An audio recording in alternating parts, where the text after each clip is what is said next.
Hello students, कल हमने 9.2 के क्वेश्चन किए थे 3 में। फर्स्ट तो मैंने करवाया नहीं क्योंकि 9.4 का है का फॉर्मूला इसमें काम आएगा, और 3 में है पॉइंट 2 का। तो 2 का क्वेश्चन है, 3.3 के क्वेश्चन में है पॉइंट 2 का I equals to integration e की रूट एक्स कॉस ई की root x upon root x d x. अब हमें इसमें क्या मानना है, क्या लेट करें। तो देखिए लेट क्या करना है। लेट देखिए इसमें मान लेता हूं मैं लेट ई की रूट एक्स बराबर, मैंने क्या लेट कर लिया, टी कर लिया, क्योंकि रूट एक्स का जब भी डिफरेंशियल करूंगा तो नीचे वाले को आएगा इसमें। तो देखिए ई की रूट एक्स का बराबर मैंने मान लिया टी। अब डिफरेंशियल करूंगा इसका मैं with respect to x, sorry with respect to t. तो देखिए ई की रूट एक्स का इंटीग्रेशन, सॉरी डिफरेंशियल क्या होगा, ई की रूट एक्स का ई की रूट एक्स। अब रूट एक्स का करूंगा तो इसका डिफरेंशियल होगा 1/2 रूट एक्स और dx, और बराबर क्या हो जाएगा dt, क्योंकि t के रिस्पेक्ट में होगा तो dx अपॉन dt, t का डिफरेंशियल हो जाएगा 1 और dt इधर मल्टीप्लाई कर दूंगा तो dx बराबर क्या हो जाएगा dt। अब देखिए इसमें 2 कहीं भी नहीं है तो यहाँ पे 2 है, इस 2 को उधर मल्टीप्लाई कर दो तो e की root x upon root x, और ये आ जाएगा dx बराबर 2 dt। अब देखिए क्या चीज की वैल्यू हमारे पास में आ रही है, e की root x upon root x. तो देखिए e की root x upon root x की वैल्यू हमारे पास में क्या आ गई 2 dt। तो देखिए मैं इसकी जगह रखता हूं तो हमारे पास में क्वेश्चन क्या बन जाएगा, इंटीग्रेशन cos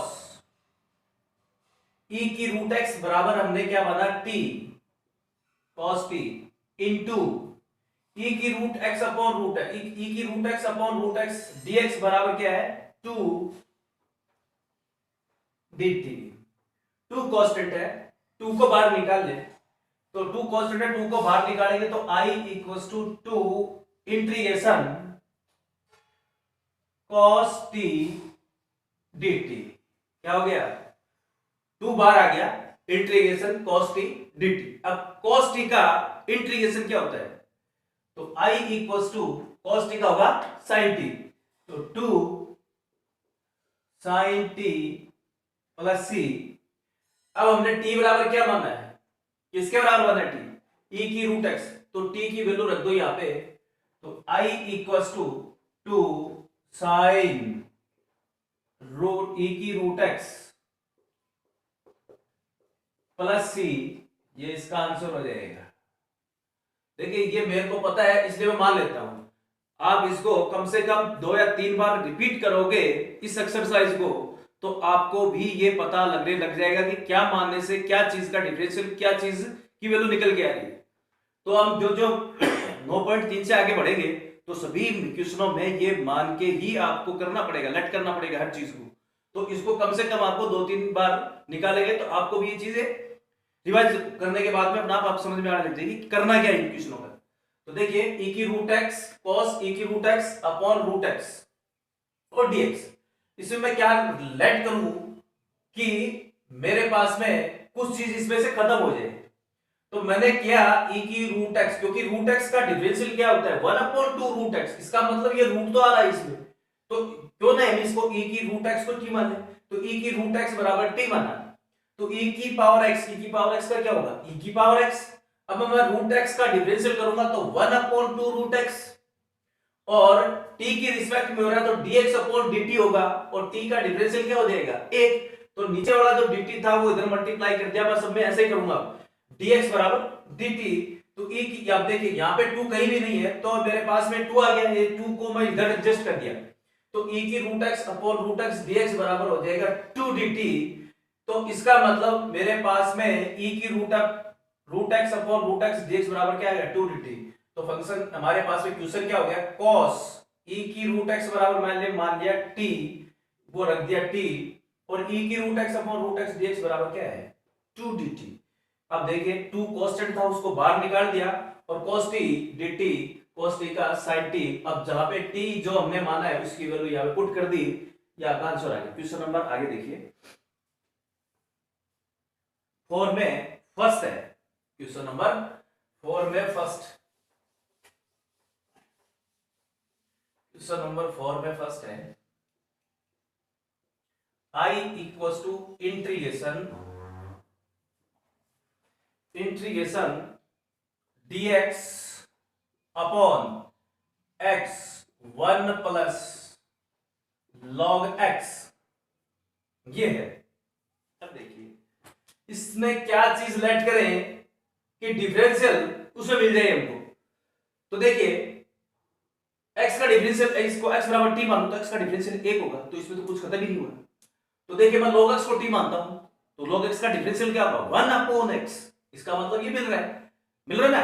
इसका मतलब मैं इस 1 को भी मान सकता हूं क्योंकि 1 का डिफरेंशियल क्या हो जाएगा 0, तो क्यों ना इस पूरे को ही मान लिया जाए। तो 1 प्लस log x बराबर क्या होगा, तो लेट कर ले इसको 1 प्लस log x बराबर मैंने मान लिया t। a का डिफरेंशियल क्या हो गया 0, log x का क्या हो गया 1 अपॉन x और dx बराबर क्या हो जाएगा dt। मैंने अभी बताया कि log x का t के रिस्पेक्ट में डिफरेंशियल होगा तो dx अपॉन dt होगा, t का 1 हो जाएगा तो dt इधर मल्टीप्लाई हो जाएगा, तो 1 अपॉन x dx बराबर dt। मैं सब्स्टिट्यूशन को ऐसे लिखूंगा 1 अपॉन x dx बराबर dt। इसका मतलब ये मेरे पास में ये चीज खत्म हो गई, इसकी जगह मैं क्या रखूंगा dt। तो देखिए मैं इसकी जगह रखता हूं I equals to integration dt upon, इसको मैंने क्या मान लिया पूरे को t माना, तो dt अपॉन t यानी dx अपॉन x किसका फॉर्मूला हो गया log x का। तो यानी कि ये किसका बन गया log t का, किसका बना log t का। अब देखिए log t प्लस c हो गया, t की वैल्यू मैंने रखी log t बराबर क्या आ गया 1 plus log x plus c, ये इसका आंसर हो गया। बस समझ गए। तो 1 प्लस log x बराबर क्या मान लिया मैंने t, तो 1 का डिफरेंशियल 0, log x का 1 अपॉन x dx बराबर क्या हो जाएगा dt। तो 1 upon x dx upon x बराबर क्या आ गया dt। तो dt अपॉन इस पूरे को मान लिया t, ये हो गया log t का मान, log t का फॉर्मूला क्या होगा sorry log t plus c, t की वैल्यू हमने लिख दी 1 plus log x plus c। ये हो गया आपका क्वेश्चन। अगला क्वेश्चन देखिए 4 में 2 का पार्ट, क्वेश्चन नंबर 4 में 2 का पार्ट, क्वेश्चन नंबर 4 में 2 का पार्ट। क्वेश्चन नंबर 4 में 2 का पार्ट दिया है I equals to integration 1 plus log x की पावर q अपॉन x और dx। तो देखिए वही चीज है, यही क्वेश्चन है। तो इसमें भी क्या है 1 अपॉन x है, इसका मतलब पूरे को 1 प्लस log x को क्या मान लूं t मान लूं। तो लेट कर लिया इसको 1 प्लस log x बराबर t, a का डिफरेंशियल 0, log x का 1 अपॉन x dx बराबर क्या हो जाएगा dt। तो ये खत्म हो गया dx अपॉन x, इसकी जगह क्या आ जाएगा dt। तो देखिए इंटीग्रल क्या बनेगा 1 प्लस log x बराबर मैंने क्या माना t, तो ये हो जाएगा t, इसके ऊपर क्यूब है तो ये t क्यूब हो गया, और 1 अपॉन x dx बराबर क्या आ गया dt। तो ये आ गया dt हमेशा ऊपर आएगा नीचे कभी नहीं आएगा, d की क्यूब dt आ गया, t की क्यूब यानी कि x की क्यूब dx का इंटीग्रल करेंगे तो x की 4 अपॉन 4, तो t की क्यूब का करेंगे तो क्या हो जाएगा t की 4 अपॉन 4, तो ये क्या आ जाएगा t की 4 अपॉन 4 प्लस c। तो t की जो भी वैल्यू है वो निकाल ली। देखिए हमने यहां से 1 प्लस log x की power 4 upon 4 plus c 4 upon 4, t की वैल्यू क्या आ गई हमारे पास में 1 प्लस log x और इसकी पावर क्या है 4 है, तो 4 अपॉन 4 प्लस c आ गया। अगला क्वेश्चन देखिए, अगला क्वेश्चन है 5 में फर्स्ट, क्वेश्चन नंबर 5 में फर्स्ट देखिए।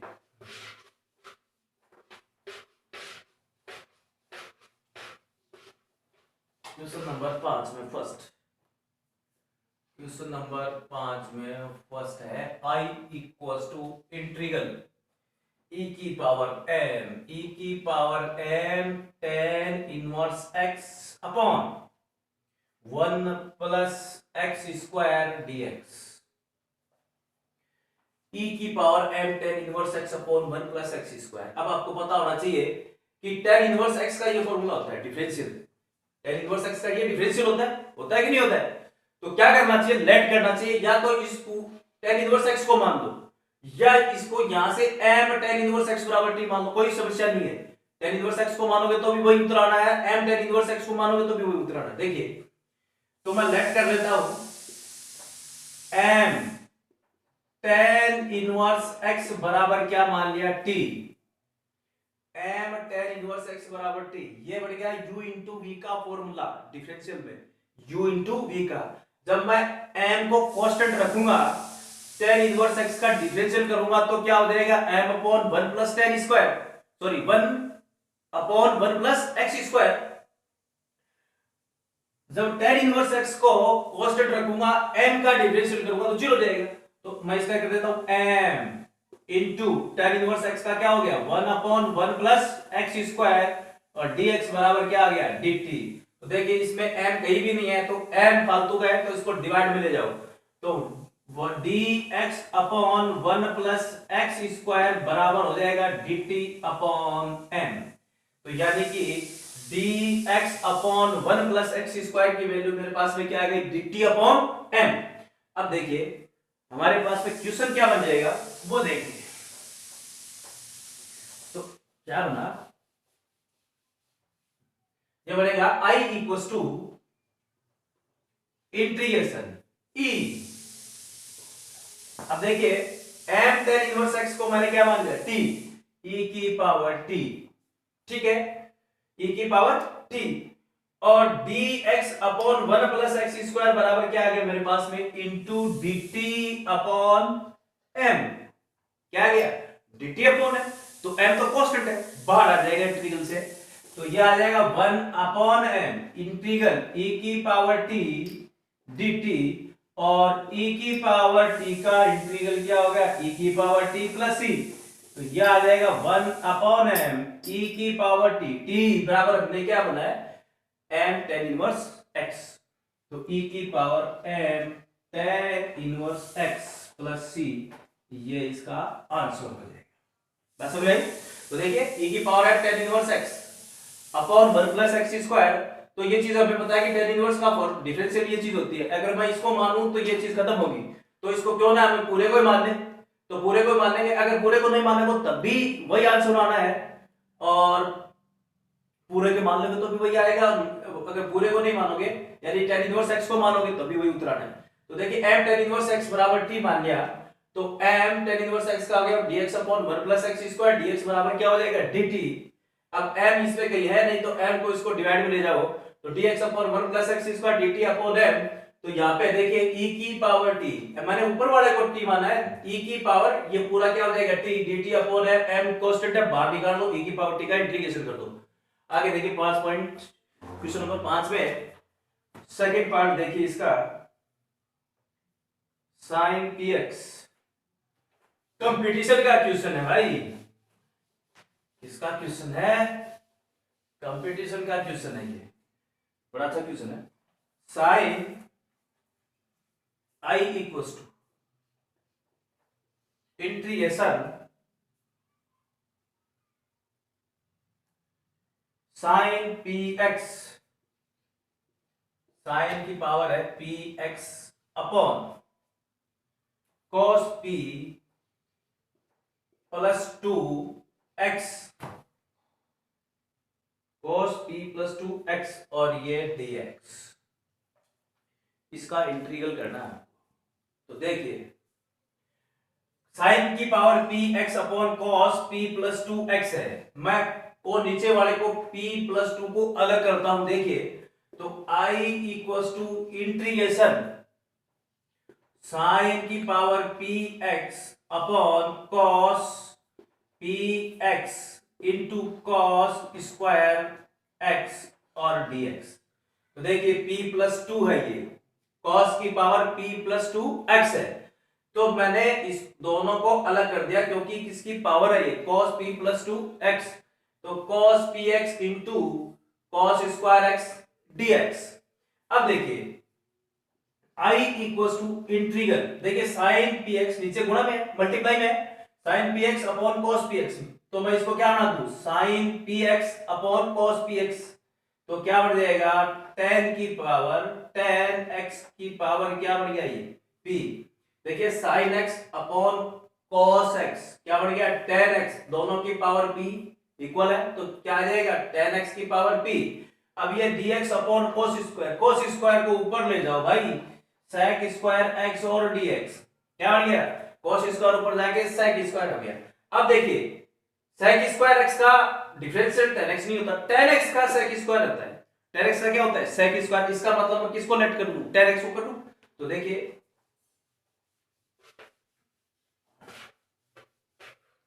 I equals to integral tan x let किया इसको, लेट tan x बराबर क्या मान लिया मैंने t। tan x का डिफरेंशियल क्या हो जाएगा sec स्क्वायर x dx बराबर क्या हो गया dt। इसका मतलब मेरे पास में इसकी वैल्यू क्या आ गई dt। तो इंटीग्रल क्या बनेगा I equals to integral tan x बराबर मैंने क्या माना t, तो ये बन गया t की पावर p क्योंकि इसकी पावर p है, और ये आ जाएगा dt। क्या आ गया dt, तो यानी x की पावर n बढ़ गया तो ये क्या बढ़ गया t की पावर p। तो इंटीग्रल क्या हो जाएगा t की power p plus 1 upon p plus 1 plus c। x की पावर n का इंटीग्रल क्या होता है x की power n plus 1 upon n plus 1। तो इसका भी क्या हो जाएगा t की power p plus 1 upon p plus 1। अब देखिए t की वैल्यू क्या हमारे पास में, t की वैल्यू हमारे पास में 10x, तो ये बढ़ जाएगा 10x की power p plus 1 upon p plus 1 plus c, ये इसका आंसर हो जाएगा। दोबारा देख लो sin px cos p plus 2x, तो sin px upon cos p, इसको नीचे से तोड़ दिया आपने cos px क्योंकि ये इसकी पावर है cos p प्लस 2 है तो cos px into cos square x। तो देखिए sin px और cos px मिलके क्या बन गया tan x, और इसकी पावर p cos स्क्वायर ऊपर जाएगा sec स्क्वायर x। अब हमें पता है कि tan x का डिफरेंशियल sec स्क्वायर होता है, तो मैंने लेट कर दिया tan x को, तो tan x बराबर t, तो sec स्क्वायर x dx बराबर dt। तो tan x बराबर t, देखिए इसकी जगह मैंने tan x बराबर क्या माना t, तो t की पावर p dt हो गया t की पावर p प्लस 1 और अपॉन p प्लस 1, t की वैल्यू रख दी tan x p plus 1 upon p plus 1 plus c। तो आज के लिए काफी है इतना ही, कल कराएंगे।